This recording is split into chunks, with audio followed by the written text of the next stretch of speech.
നൈവിൻകുട്ടാ നമ്മുടെ കലണ്ടർ കിട്ടിയടാ. നമുക്കേ എന്ത് ചെയ്യണം? നക്ഷത്ര വല്ലം നോക്കാം. കൊച്ചിന്റെ നക്ഷത്രം ഏതാ?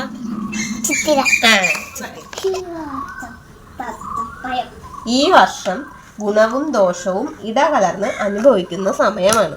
എന്താണ് ഈ വർഷം? ഭാഗ്യഹാനി, സഹായികളിൽ നിന്ന് ഗുണം എന്നിവ ഫലമാണ്. ഈ ചിത്തിര നാളെ വേറൊരാൾക്ക് കൂടി ഉണ്ട് നമ്മുടെ വീട്ടിൽ. അത് ആർക്കാ? അപ്പയുടെ കൊച്ചിന്റെ നാളാണ് കേട്ടോ വായിക്കണം. പിന്നെ അടുത്തത് ജനുവരിയിൽ ദൂരയാത്ര പോകാൻ സാധ്യതയുണ്ട്. കൊച്ചു എവിടെയെങ്കിലും പോകണ്ട ജനുവരിയിൽ? എവിടെ പോണ? എവിടെയെങ്കിലും പോകണ്ട ജനുവരിയിൽ? എവിടെയെങ്കിലും കറങ്ങാൻ പോണ്ട. ഫെബ്രുവരിയിൽ എന്താണ്? പുതിയ ബിസിനസ് തുടങ്ങും. കൊച്ചു വല്ല ബിസിനസ് തുടങ്ങുവാ? ബിസിനസ് ഒരു ജോലി എന്തെങ്കിലും ജോലിക്ക് പോവാ. സോറി, ഓഗസ്റ്റിൽ സന്താനങ്ങളെ കൊണ്ട് അസ്വസ്ഥതയുണ്ടാവും. അത് നേരെ അപ്പക്ക് സന്താനങ്ങൾ ആരാ? അസ്വസ്ഥതയുണ്ടാവും. ഫെബ്രുവരിയിൽ വരുമാനം കുറയും. മാർച്ചിൽ ഗൃഹ സൗഖ്യം കുറയും. എടി ജൂണിൽ പരീക്ഷാദികളിൽ പ്രതീക്ഷിച്ച വിജയം കിട്ടിയല്ലാ. നീ പഠിക്കാഞ്ഞിട്ടല്ലേ അത്?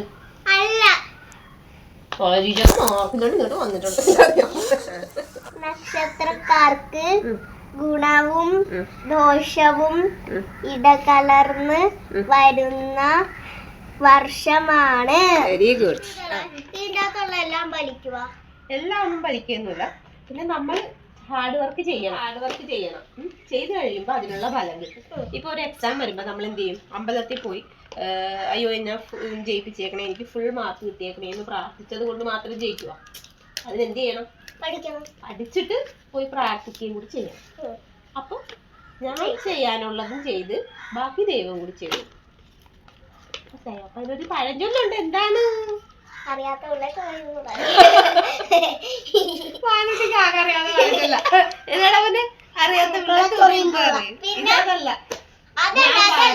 കൊടുത്താൽ കൊല്ലത്തും കിട്ടും. അതൊന്നും അല്ല.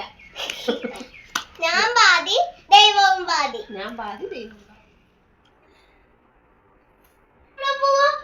ഞാൻ ഡ്രസ് എടുക്കാൻ പോകുന്നു.